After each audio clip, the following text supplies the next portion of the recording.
We have a team of 5 people. They are physically able people who cannot hear or who cannot, speak.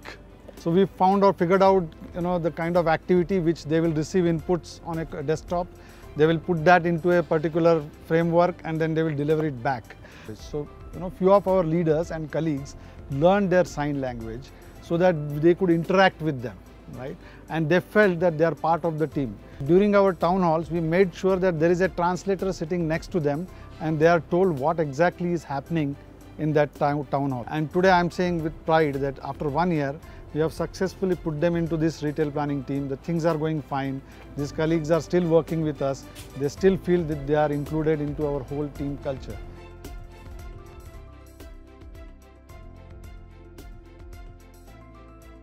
Working with the senior leadership and someone coming from an office which is in Bangalore and going back and working in the business. It was a complete different work which was expected, but I was absolutely made feel at home.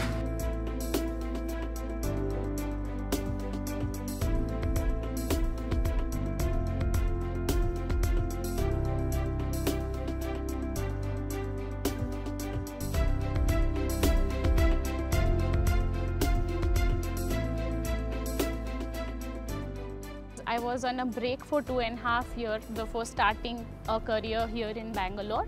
Tesco not only gave me an opportunity to restart my career, but also looked beyond the obvious. It did not just look at my break, but it also looked at the skill set that I had developed over the years.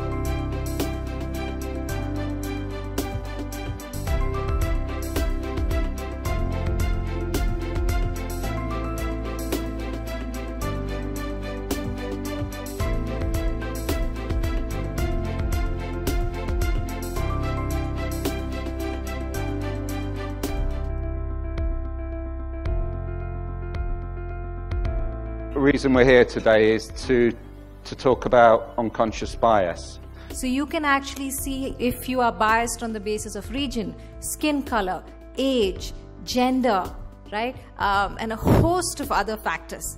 She comes across as somewhat aggressive, somewhat confrontational also at times. This is how women in business are seen.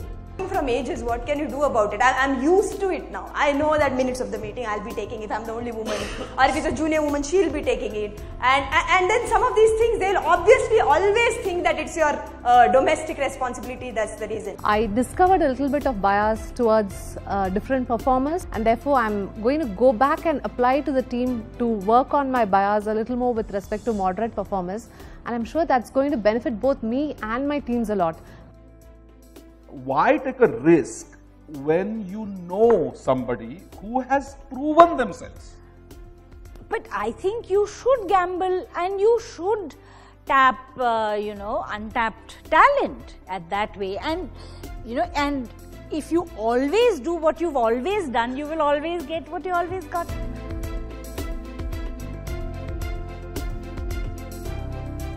Talking about bias, I'm a woman supposedly doing a job which is considered to be male domain.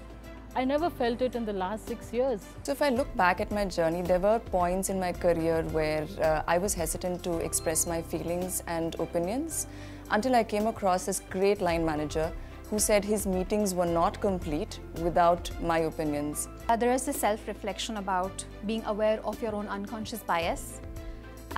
Because there are certain things which can just come very naturally to you because bias is rooted in brain. It's not about being good or bad.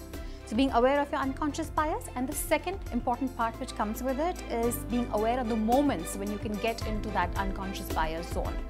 So one of the things that is very necessary is to be aware of your biases and be aware of the fact that if you have a like-minded set of people working together or similar groups working together, you're not necessarily getting the most radical ideas out. And that's why it's important to focus on first getting those ideas out and then implementing it to make sure that we are competitive and innovative. Being inclusive means that you need to take people along and people will work with you well if if it's not where the mind is at work, but also their heart's at work. So while people get paid to do the work, which is when they bring their mind to work, but they build a lot of emotional bank balance about working at Tesco.